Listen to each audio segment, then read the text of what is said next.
الحمدللہ رب العالمین والصلاة والسلام علیک یا صفوۃ الانبیاء والمرسلین اما بعد فاعوذ باللہ من الشیطان الرجیم بسم اللہ الرحمن الرحیم قال اللہ تبارک وتعالی فی القرآن الکریم ان الصلاة تنہی عن الفحشاء والمنکر صدق اللہ العظیم وبلغنا رسولہ النبی الکریم. لائق صد احترام ناظرین کرام، آپ کا میزبان محمد ثاقب اقبال شامی پروگرام محبت مصطفیٰ صلی اللہ علیہ وآلہ وسلم میں ARYQ TV کی لائیو ٹرانسمیشن کے ساتھ آپ کی خدمت میں حاضر ہے. السلام علیکم ورحمۃ اللہ وبرکاتہ. ناظرین کرام، کل سلسلہ کلام اس کلی کے واقعے تک پہنچا تھا جس نے نماز ادا کی اور اس کی نماز ایک سوار کی صورت میں، ایک نورانی اور روحانی مخلوق کی صورت میں متشکل ہو کر اس کلی کی حفاظت کرتی ہے اور اسے اس کے دشمن سے بچاتی ہے اور اس کے دشمن کو ہلاک کر دیتی ہے. ہم اس پر کلام کر رہے تھے کہ اس کلی نے 2 رکعت نماز ادا کی اور اچانک ایک سوار آیا اور اس کلی کے دشمن کو قتل کرتا ہے. وہ کلی نماز ادا کرتا ہے اور نماز کی تکمیل کے بعد وہ اس سوار کے پاس جاتا ہے، اس سے پوچھتا ہے تو کون ہے؟ اس نے کہا کہ ابھی جو تو نے نماز ادا کی اس نماز میں تو نے قرآن کریم کی تلاوت کی، سورہ نمل کی تلاوت کی، امن یجیب المضطر اذا دعاہ، کہا میں اسی نماز اور انہی آیات کا غلام ہوں، اور جا آج کے بعد تو محفوظ ہے، مامون ہے، تو امن میں ہے. یعنی وہ نماز ایک روحانی صورت میں، ایک نورانی شکل میں متشکل ہو کر اس کلی، اس نیک شخص، اس نمازی کا محافظ بن جاتی ہے. ناظرین کرام، غور طلب امر یہ ہے کہ اگر انسان نماز کی فزیکل فارم اور اسپریچول فارم دونوں کے مجموعے کے ساتھ نماز ادا کرے تو وہ نماز انسان کی محافظ بن جاتی ہے، انسان کی باڈی گارڈ بن جاتی ہے، جس پر ہم نے کل تفصیلی کلام کیا تھا. ناظرین کرام، ہم اس بات پر اس لیے بھی زور دے رہے ہیں کیونکہ روز ہر دوسرے دن، تیسرے دن لوگ ہمیں رابطے کرتے ہیں، ہمارے دوست، ہمارے احباب ہمیں کہتے ہیں کہ فلاں مشکل میں ہم پھنسے ہوئے ہیں، فلاں تکلیف میں ہیں ہم، ہمارے دشمن ظالم ہم پر ظلم کرتے ہیں، لوگ تعویذات کر دیتے ہیں، جادو کر دیتے ہیں، ہم عاملوں کے پاس جاتے ہیں، پیروں کے پاس جاتے ہیں، شیوخ کے پاس جاتے ہیں، تعویذات طلب کرتے ہیں، لیکن کچھ عرصے کے لیے برکت ملتی ہے، کچھ عرصے کے لیے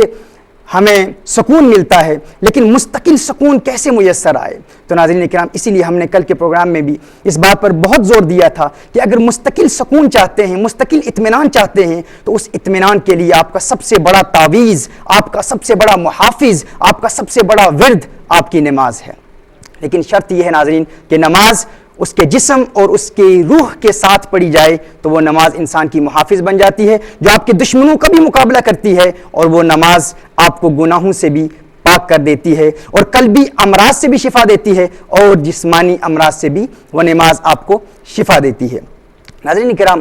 ہم نے نماز کی جسمانی فارم، اس کی فزیکل فارم پر کلام کیا. اب اکثر لوگ یہ بھی کہتے ہیں کہ نماز کا فزیکل فارم تو بہت آسان ہے، یعنی نسبتاً آسان ہے، ہم کسی ماہر قاری اور کسی قرآن کے عالم، کسی شریعت مطہرہ کے عالم سے ہم نماز کی فزیکل فارم سیکھ لیں گے، اپنے مخارج درست کر لیں گے اور فقہی مسائل سیکھ لیں گے اور رسالت مآب صلی اللہ علیہ وآلہ وسلم کی سنت کے مطابق نماز ادا کر لیں گے. لیکن نماز کی اسپریچول فارم، ابتدا سے لے کر انتہا تک، نماز کی شروع سے لے کر آخر تک قلبی حضوری، حضور قلب کے ساتھ نماز ادا کرنا، یہ بہت ہی مشکل امر ہے. ناظرین کرام، یہ مشکل امر نہیں ہے. الحمدللہ، اللہ کے کرم اور رسالت مآب صلی اللہ علیہ وآلہ وسلم کی عنایت سے یہ کام بہت آسان بنا دیا گیا ہے، اور الحمدللہ اس پر میرا اپنا ذاتی تجربہ بھی ہے، اور مجھ سے محبت کرنے والے، میری بات سننے والے ایسے نوجوان سینکڑوں ہزاروں لوگ ہیں جنہیں الحمدللہ اللہ کے کرم سے، جنہوں نے ان چند نکات پر عمل کر لیا، انہیں آج نماز میں حضور قلب حاصل ہو چکا ہے. اور انشاءاللہ تعالی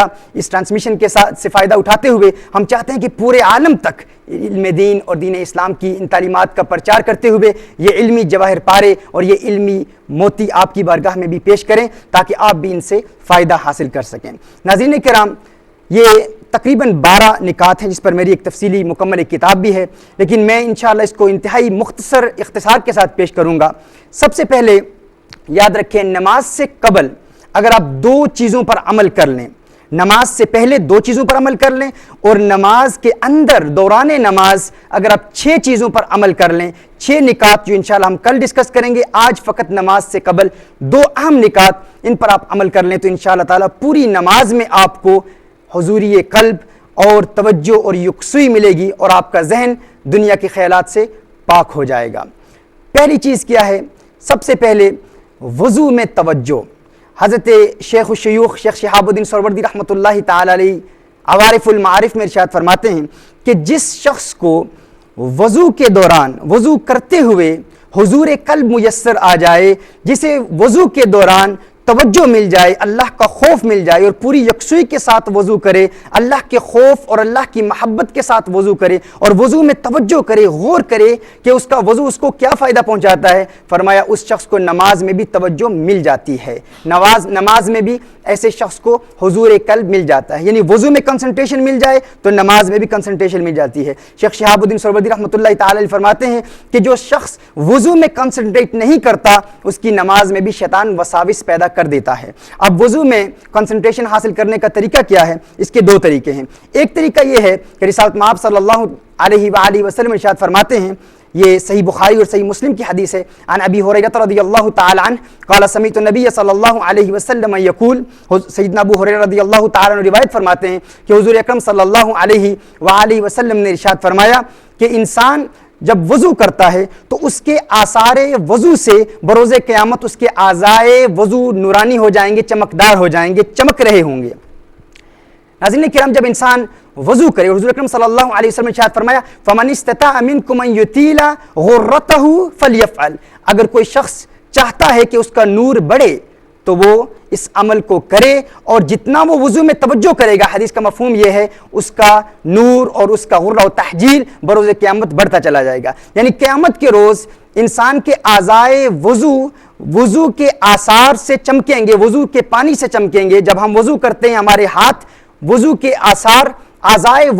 وضو کی وجہ سے نورانی اور چمکدار ہوں گے۔ جب انسان وضو کر رہا ہو تو دوران وضو انسان غور کرے کہ میں ابھی اپنا منہ دھو رہا ہوں، اپنے ہاتھ دھو رہا ہوں، پاؤں دھو رہا ہوں، تو میرے اس وضو کے پانی کی برکت سے بروز قیامت میرا چہرہ مزید چمکدار ہوگا، مزید نورانی ہوگا، میرے ہاتھ چمکدار ہوں گے، میرے پاؤں چمکدار ہوں گے۔ ایک تو اس بات پر غور کی جائے۔ دوسرا اس بات پر غور کیا جائے جو رسالت مآب صلی اللہ علیہ وآلہ وسلم کی حدیث صحیح مسلم شریف میں ہے، میرے آقا صلی اللہ علیہ وآلہ وسلم ارشاد فرماتے ہیں کہ جب انسان اپنے چہرے کو وضو میں دھوتا ہے تو اس چہرے کو دھونے کی برکت سے انسان کی آنکھوں کے گناہ انسان کے جسم سے نکل جاتے ہیں۔ جب ہاتھوں کو دھوتا ہے تو ہاتھ کے گناہ نکل جاتے ہیں، یعنی انسان کے ہاتھ کے گناہ اللہ عز و جل معاف فرما دیتا ہے۔ پاؤں دھوتا ہے تو پاؤں کے گناہ معاف ہو جاتے ہیں۔ جتنے بھی اعضائے وضو ہیں، جب انسان وضو کرتا ہے تو ان اعضائے وضو کے سارے گناہ اللہ عز و جل معاف فرما دیتا ہے۔ اس میں صغائر کی طرف اشارہ ہے۔ ناظرین کرام، جب انسان وضو کر رہا ہو تو وضو میں توجہ حاصل کرنے کا طریقہ یہ ہے کہ جب آپ ہاتھ دھو رہے ہوں تو آپ یہ تصور کریں، یہ خیال کریں، یہ سوچیں کہ میرے ہاتھ کے گناہ میرے وضو کے پانی کے ساتھ ہاتھ سے نکل رہے ہیں۔ جب منہ دھو رہے ہوں تو یہ سوچیں کہ میری آنکھوں کے گناہ معاف ہو رہے ہیں۔ جب پاؤں دھو رہے ہوں تو یہ تصور کریں کہ میرے پاؤں کے گناہ معاف ہو رہے ہیں۔ وضو کے دوران ان دو چیزوں کا جو شخص خیال رکھ لیتا ہے، شیخ شہاب الدین سہروردی رحمۃ اللہ تعالی علیہ عوارف المعارف میں ارشاد فرماتے ہیں کہ ایسے شخص کو نماز میں یکسوئی اور توجہ حاصل ہو جاتی ہے۔ دوسری بات ناظرین کرام یہ ہے کہ نماز سے قبل ماضی کے تمام گناہوں سے توبہ کر لیں، یعنی خارج از نماز سے قبل یہ دو چیزیں ہیں جن پر ہم نے عمل کرنا ہے۔ ناظرین کرام، انشاءاللہ ہم ایک مختصر سے وقفے کے لیے جاتے ہیں۔ امید ہے آپ ہمارے ساتھ رہیں گے۔ وقفے کے بعد انشاءاللہ تعالی سلسلہ کلام جاری رہے گا۔ محمد صلی اللہ علیہ وسلم، یا محمد محمد محمد، یا محمد محمد محمد صلی اللہ علیہ وسلم۔ السلام علیکم ورحمۃ اللہ وبرکاتہ۔ ناظرین کرام، وقفے کے بعد پروگرام محبت مصطفیٰ صلی اللہ علیہ وآلہ وسلم میں آپ کو ایک مرتبہ پھر خوش آمدید کہتے ہیں۔ ناظرین، ہم وضو کے حوالے سے کلام کر رہے تھے کہ اگر آپ کو وضو میں توجہ مل جائے تو نماز میں بھی کنسنٹریشن مل جائے گی۔ ایک تو اس بات کو یاد رکھ لیں۔ دوسری یہ بات کہ ہر نماز سے پہلے ماضی کے تمام گناہوں سے توبہ کر لیں۔ یہ انتہائی ضروری ہے کہ انسان ماضی کے تمام گناہوں سے تائب ہو جائے، یعنی جتنے بھی ماضی میں گناہ کیے ہیں انسان توبہ کی 4 شرائط کے ساتھ ماضی کے گناہوں سے توبہ کر لے۔ جب آپ گناہوں سے توبہ کر لیں گے تو وہ توبہ کی برکت اس نماز میں اپنا اثر رکھتی ہے اور انسان کو نماز میں توجہ حاصل ہوتی ہے۔ مثال کے طور پر آپ نماز ظہر ادا کر رہے ہیں، اب فجر سے لے کر ظہر تک جتنے آپ نے گناہ کیے، آپ پوری ندامت کے ساتھ، شرمندگی کے ساتھ، خوف خدا کے ساتھ اور آئندہ گناہ نہ کرنے کے پختہ ارادے کے ساتھ ماضی کے تمام گناہوں سے توبہ کر لیں۔ اب اکثر ہمارے بھائی کہتے ہیں کہ کیا واقعی اللہ عز و جل ماضی کے تمام گناہوں کو معاف کر دے گا؟ اور کیا ہر نماز سے قبل جب ہم توبہ کرتے چلے جائیں گے تو کیا یہ توبہ کا مزاح نہیں ہے؟ کیا ہم توبہ کی توہین نہیں کر رہے؟ کہیں اس میں توبہ کی توہین تو نہیں ہے کہ بار بار توبہ کر رہے ہیں؟ ناظرین کرام، بار بار توبہ سے اللہ ناراض نہیں ہوتا۔ ہاں، شرط یہ ہے کہ وقت توبہ آئندہ گناہ نہ کرنے کا پختہ ارادہ ہو، انسان کا ایک عزم مصمم، ایک پختہ ارادہ ہو کہ ہے اللہ میں آئندہ گناہ نہیں کروں گا۔ ہمارا رب ہماری توبہ سے ناراض نہیں ہوتا، ہمارا رب ہماری توبہ سے خوش ہوتا ہے۔ ناظرین کرام، ہم اگر اللہ عز و جل کی نافرمانی کریں، اگر گناہوں کا ارتکاب کریں اور جب بھی اللہ عز و جل کی طرف رجوع کریں، اللہ عز و جل کی رحمت ہمیں قبول کر لیتی ہے۔ یہ دنیا ہے اور ہمارے دنیاوی دوست ہیں اور اللہ کی مخلوق ہے جو نہیں مانتی، لیکن اللہ عز و جل فوراً راضی ہو جاتا ہے۔ وہ کریم ہے، اس کی رحمت گنہگار کو فوراً قبول کر لیتی ہے جب انسان اللہ عز و جل کی بارگاہ میں توبہ کرتا ہے۔ حضرت موسیٰ علیہ السلام کے دور میں قحط پڑا اور موسیٰ علیہ السلام نے اپنے دور کے لوگوں کو، اپنی امت کو جمع کیا اور اعلان کیا کہ ہم اجتماعی دعا کریں گے کہ اللہ عز و جل بارش عطا فرمائے۔ تو انہوں نے اجتماعی دعا کی، بارش کی دعا کی کہ اللہ عز و جل بارش کی برسات ہو۔ تو اللہ عز و جل نے موسیٰ علیہ السلام پر وہی نازل فرمائی کہ اے موسیٰ، اس مجمع میں ایک گنہگار شخص ہے، ایک ایسا شخص ہے جس کے گناہ کی وجہ سے دعا قبول نہیں ہو رہی، جس کی گناہ کی وجہ سے آج بارش نہیں ہو رہی اور تمام مجمع کی دعا رکی ہوئی ہے، اس ایک گنہگار کی وجہ سے۔ موسیٰ علیہ السلام نے اعلان فرما دیا، اس مجمع سے اعلان فرمایا کہ اللہ کا حکم ہے کہ جب تک وہ گنہگار اس مجمع سے نکلے گا نہیں، دعا قبول نہیں ہوگی، دعا رکی رہے گی اور بارش نہیں ہوگی۔ موسیٰ علیہ السلام نے جب اعلان کیا اس مجمع میں، تو اس مجمع میں وہ گنہگار موجود تھا۔ اس گنہگار پر ایک کیفیت طاری ہو گئی، ایک رکت طاری ہو گئی، اور اس گنہگار نے اللہ کی بارگاہ میں دعا کی کہ خلاق کائنات، ماضی میں تو میرے گناہوں پر پردے ڈالتا رہا، ماضی میں تو نے مجھے ذلت اور رسوائی سے بچایا، خلاق کائنات تیری بارگاہ میں ملتجی ہوں، دعا گو ہوں یا رب العالمین، جس طرح ماضی میں تو پردے ڈالتا رہا، خلاق کائنات آج ایک مرتبہ پھر مجھے اس رسوائی سے بچا لے، آج ایک مرتبہ پھر مجھے اس ذلت سے بچا لے۔ مولا دعا کرتا ہوں، التجا کرتا ہوں، مولا آج کے بعد پختہ ارادہ کرتا ہوں، خلاق کائنات آج کے بعد میں گناہ نہیں کروں گا۔ ناظرین کرام، ابھی اس کے یہ دعائیہ کلمات ختم ہی نہیں ہوئے تھے، دل ہی دل میں وہ اپنے دل میں بات کر رہا تھا اور اللہ کو پکار رہا تھا۔ اسی وقت بارش کی برسات شروع ہو گئی، بارش شروع ہو گئی۔ موسیٰ علیہ السلام اللہ عز و جل سے عرض کرتے ہیں، خلاق کائنات یا رب العالمین، وہ گنہگار ابھی تک مجمع سے گیا ہی نہیں، کس کی دعا قبول ہوئی ہے، کس کے صدقے بارش شروع ہو گئی ہے؟ تو اللہ عز و جل نے ارشاد فرمایا، ہے موسیٰ، ایک گنہگار تھا جس کے گناہ کی وجہ سے تمام مجمع کی دعا رکی ہوئی تھی، اس ایک گنہگار کی وجہ سے تمام مجمع کی دعا رکی ہوئی تھی، بارش رکی ہوئی تھی۔ آج وہ گنہگار تائب ہو چکا ہے، آج اس نے توبہ کر لی ہے، جس کی وجہ سے تمام مجمع کی دعا رکی ہوئی تھی، جس کی وجہ سے تمام بارش ایک مدت سے رکی ہوئی تھی، آج اس کو میں نے ایسا قبول کیا ہے کہ آج اسی کے صدقے سب کی دعا قبول ہو رہی ہے۔ ناظرین کرام، یہ دنیا ہے جو مانتی نہیں، لیکن ہمارا رب تو فوراً راضی ہو جاتا ہے۔ انسان ایک مرتبہ اللہ کو پکار کے دیکھے، ایک مرتبہ ماضی کے تمام گناہوں سے توبہ کر کے دیکھے، ناظرین کرام، اللہ کی رحمت فوراً آ کر کہتی ہے، لبیک یا عبدی، لبیک یا عبدی، مانگ ہے میرے بندے، کیا مانگتا ہے؟ لیکن افسوس، صد افسوس کہ ہم دنیا داروں کے دروازوں پر، ہم دنیا والوں کے دروازوں پر بھکاری بن کے ان کی بارگاہ میں بھیک مانگتے ہیں، لیکن اللہ کی بارگاہ میں تائب نہیں ہوتے۔ کاش کہ ہم اللہ کی طرف رجوع کریں اور دنیا کے خیالات کو اور دنیا کی محبتوں کو اپنے دل سے نکال پھینکیں۔ ہے چار اگر شوق کوئی ایسی دوا دے جو دل سے ہر ایک غیر کی چاہت کو مٹا دے، بس دیکھ لیا دنیا کے رشتوں کا تماشا، بس دیکھ لیا دنیا کے رشتوں کا تماشا، مخلوق سے امید کے سب دیپ بجھا دے۔ ناظرین کرام، جب انسان اللہ کو پکارتا ہے اور نماز سے پہلے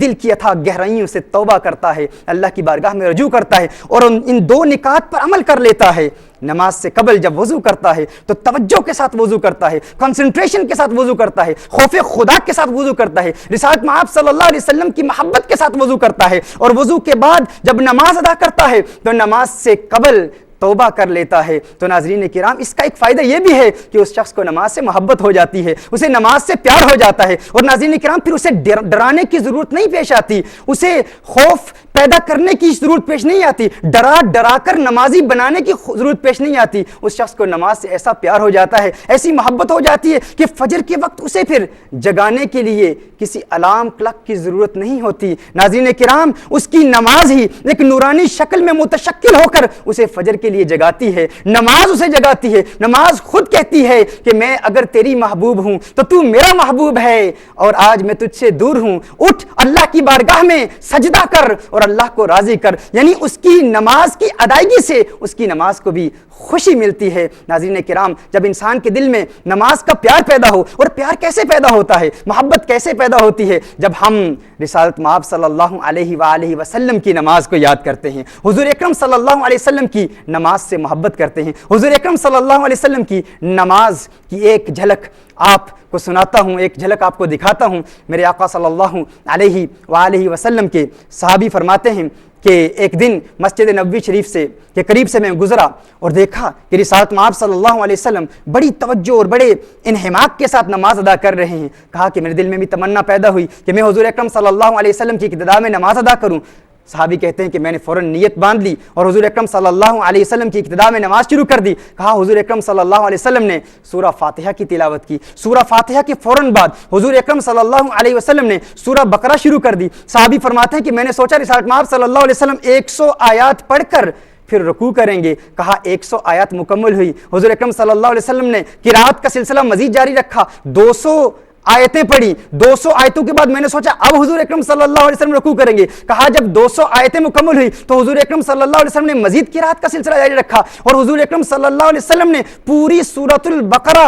نماز میں ادا کر دی پہلی رکعت میں۔ صحابی کہتے ہیں میرے دل میں خیال آیا کہ اب سورہ بقرہ کے بعد حضور اکرم صلی اللہ علیہ وسلم رکوع کریں گے۔ کہا حضور اکرم صلی اللہ علیہ وسلم نے سورہ آل عمران شروع کر دی، سورہ آل عمران مکمل کی، اور سورہ آل عمران کے بعد حضور اکرم صلی اللہ علیہ وسلم نے اللہم لک الحمد اللہم لک الحمد اللہم لک الحمد کی تلاوت شروع کر دی۔ کہا میں نے سوچا اب حضور اکرم صلی اللہ علیہ وسلم رکوع کریں گے۔ کہا حضور اکرم صلی اللہ علیہ وسلم نے سورہ آل عمران کے بعد سورہ مائدہ کی تلاوت شروع کر دی۔ سورہ مائدہ کے بعد رسالت مآب صلی اللہ علیہ وسلم رکوع میں جاتے ہیں، سبحان ربی العظیم پڑھتے ہیں، پھر مزید چند کلمات پڑھتے ہیں، پھر سبحان ربی الاعلی پڑھتے ہیں سجدے میں، پھر مزید چند کلمات پڑھتے ہیں۔ 5.5 پارے میرے آقا صلی اللہ علیہ وسلم نے پہلی رکعت میں مکمل کر لیے۔ یہ رسالت مآب صلی اللہ علیہ وآلہ وسلم کی نماز سے محبت تھی۔ صحابی کہتے ہیں جب دوسری رکعت شروع ہوتی ہے، دوسری رکعت کی حضور اکرم صلی اللہ علیہ وسلم ابتدا کرتے ہیں، تو کونین کے والی صلی اللہ علیہ وسلم کی نماز سے محبت کا عالم یہ تھا۔ میرے آقا صلی اللہ علیہ وسلم کو نماز سے اتنی محبت تھی کہ میرے آقا صلی اللہ علیہ وسلم نے